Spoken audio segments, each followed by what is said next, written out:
all right, so what does it actually take to be an alpha male in modern society, all right? And this is not going to be politically correct, but this is for maybe young men or men of all ages that are ambitious, that want a better life for themselves, and they want to, you know, just have more control over their life, okay? So that's what I mean when I say alpha male, all right? Not like alpha male and beta male, but more like alpha male is the leader, in control, ambitious, self-directed man in his own life, okay? So any guy in society can become alpha in that respect. Now, what does it take in modern society?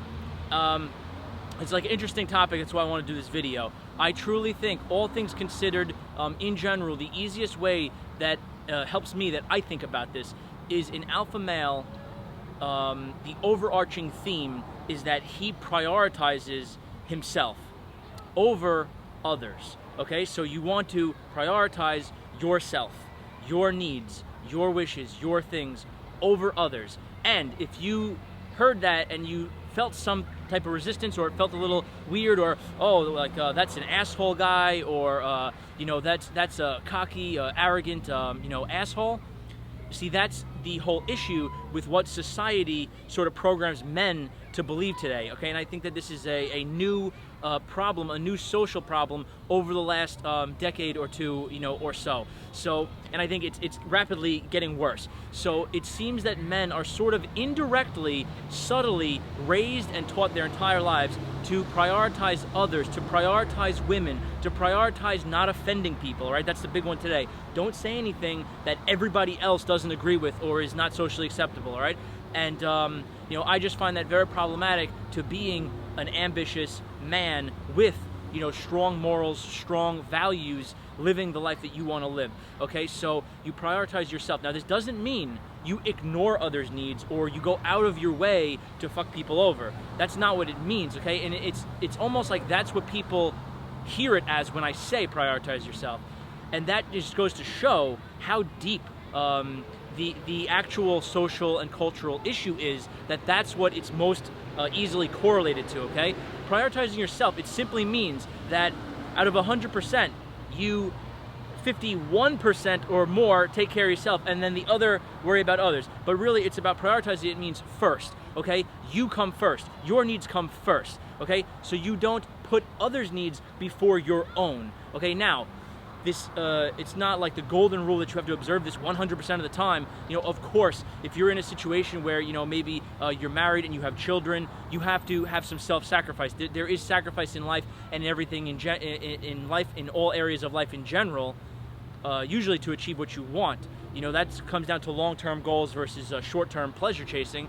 But the generalized concept, I find way too many men today are, I don't want to say beta male-ish, but like they are prioritizing others. They're like hyper-focused. Let this huge dump truck go by.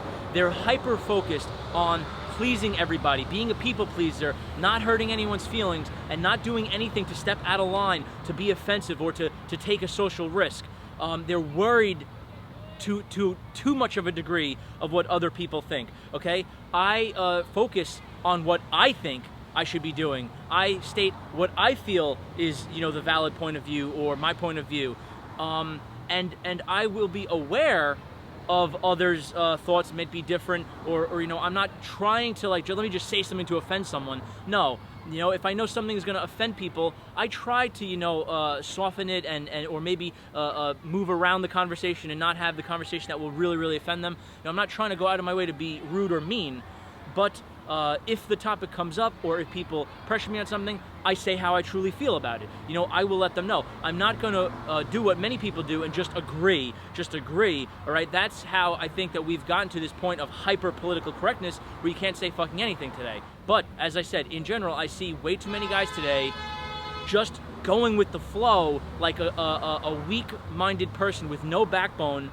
bending to the will of others constantly. Okay, you guys want to do this? Okay, and it's like zero stopping and questioning.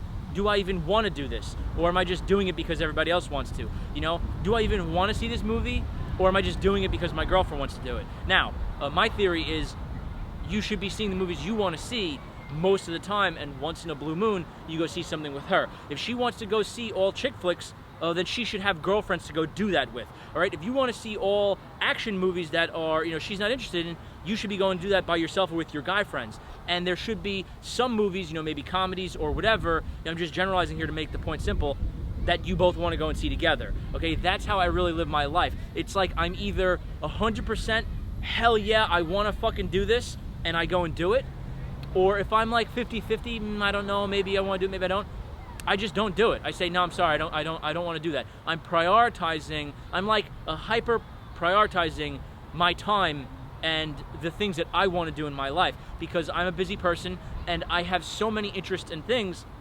that between my business, helping clients and stuff, between working on the video content like this, relationships, the gym, hobbies, research and stuff, I could always do something that almost always fill my life, my time with things that I truly, truly enjoy doing. So to do something that I'm really not into, it's a big downgrade for me, and it's pretty much a big inconvenience. Like, why would I do that?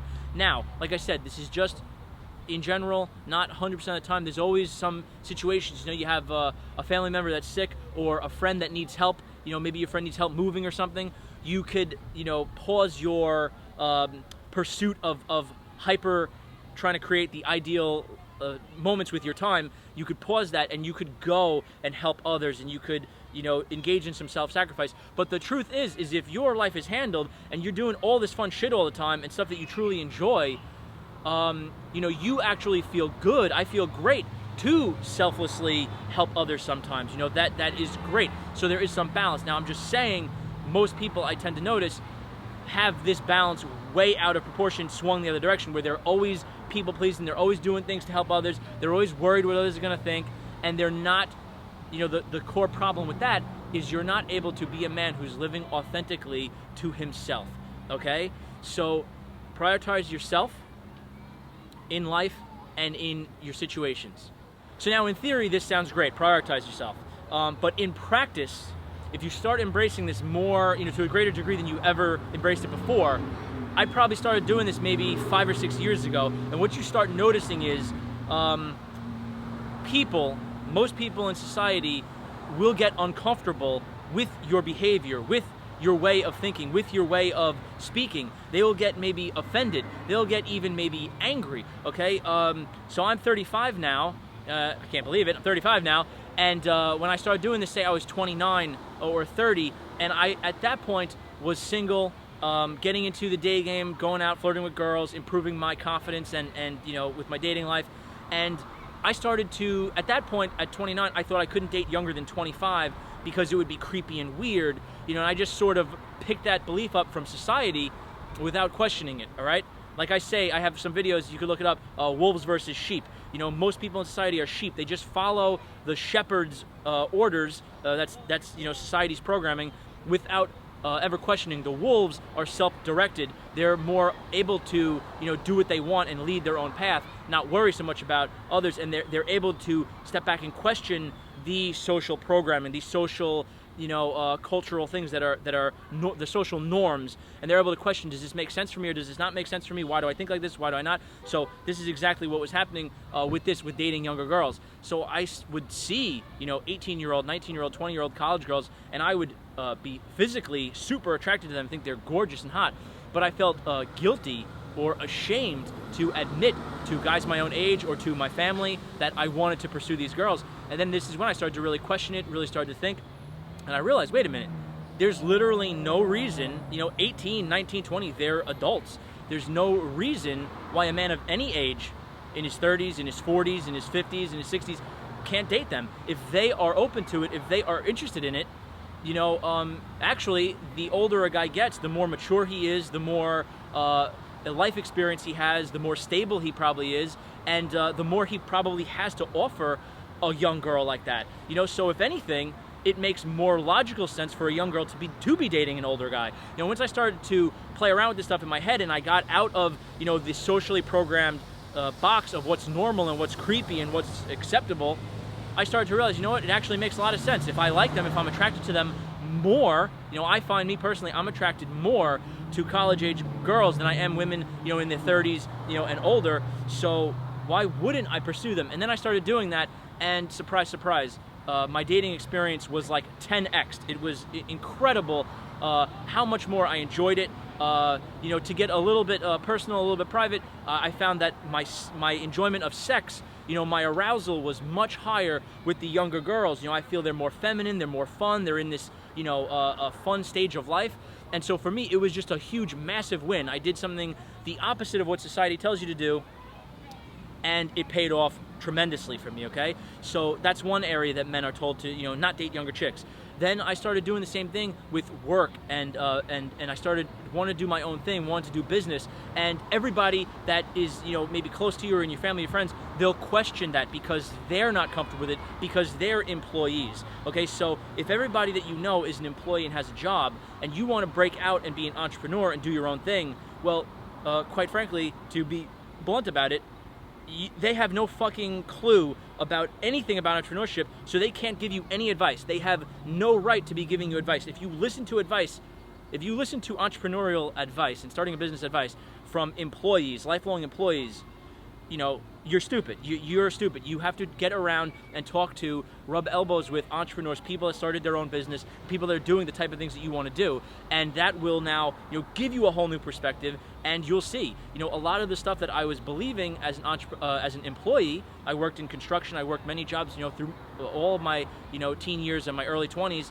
I remember thinking many things that are the complete opposite of what I thought now. I thought that, you know, money was in scarcity, you know, money is not enough. I thought that, you know, the business owners, the bosses are greedy, and the employees are so hardworking and they deserve so much more money for what they do, that they're getting fucked over by the rich boss.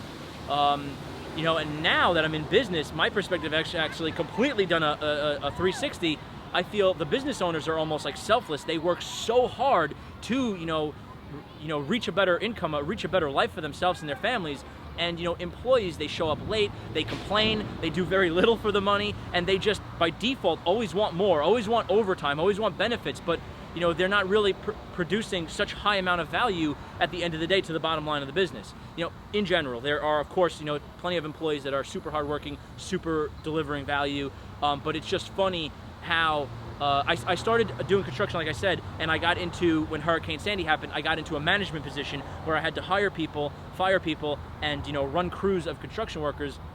And it was blowing my mind how employees just expected so much, but when they actually got on the job, they were, you know, sometimes incompetent, or sometimes not delivering, or sometimes, you know, just taking like cigarette breaks, taking longer lunches, you know, trying to leave early, trying to show up late, trying to take some materials for themselves for a project at home, like, you know, just all these things that they don't realize this is dollars, you know, coming out of the business.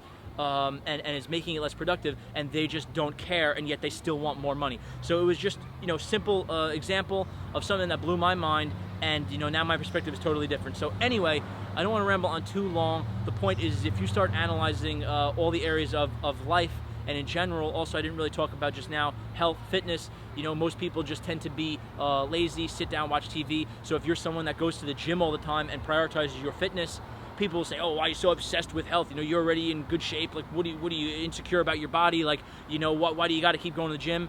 You know, that's just because that's how you look from their perspective, because they just want to sit around and watch TV all the time. You know, if someone eats fast food and eats like shit and eats whatever the hell they want, snacks and cakes and pies and cookies, and you go out of your way to prioritize nutritious, healthy foods, you know, you look crazy to them, and they'll say, you don't want to enjoy life, you don't want to eat, you know, fun food or whatever, you just want to, you know, be so obsessive and OCD that you're only eating like these couple of things. How do you live like that? I could never live without ice cream. Those are some type of things that people will say to you. But now, when you change your perspective, when you prioritize your health, your fitness, you know, yourself over what is socially normal, basically everybody else starts to look crazy to you. I'm sitting in a coffee shop in the morning, and I see the amount of sugar that people dump in their drinks, and I'm like, you know, these people are overweight and obese for a reason. They're doing it to themselves. You know, I feel bad, I feel sad, but they just don't want to change. You could bring it up, you could tell them. I've even had conversations with people where they say, yeah, I know, I got to eat healthier, I got to do healthier, but they just literally never change their behavior. Okay, so, and you seem weird because you're prioritizing something that they're not. So anyway, a little bit of a rant, but the core concept is how to be an alpha man in, you know, modern society.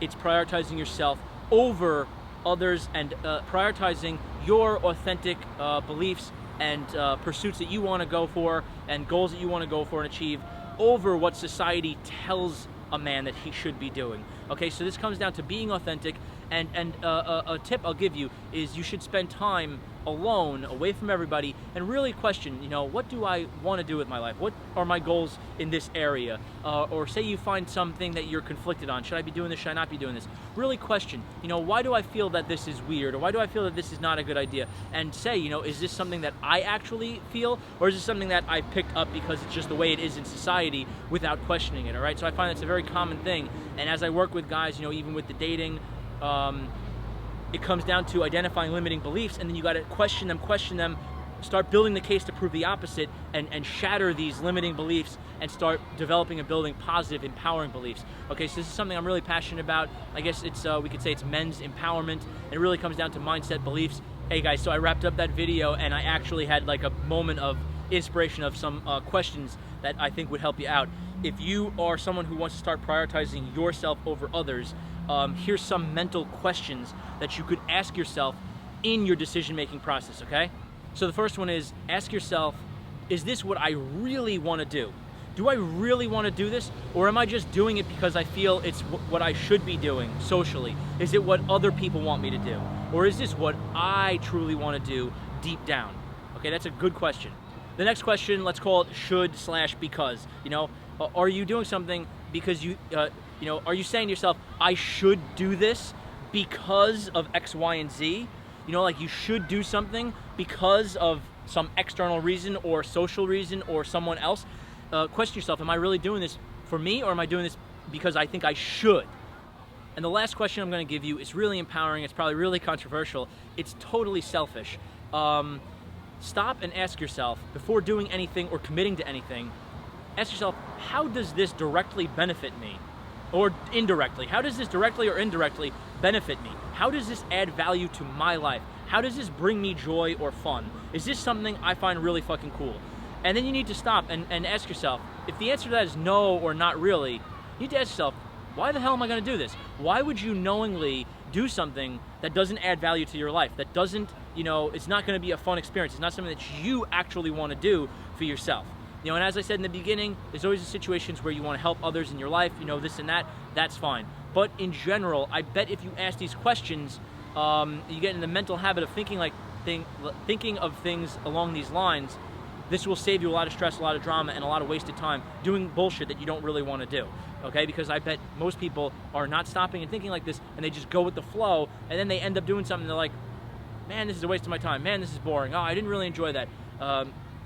You know, don't squander your time aimlessly like it's unimportant, like your time is worthless, okay?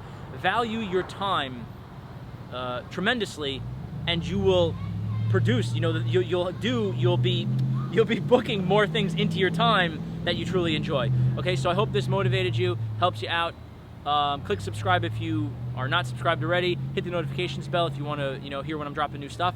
And if you have any feedback, throw it in the comment section and I will reply. All right, see you soon. Thanks for watching the video.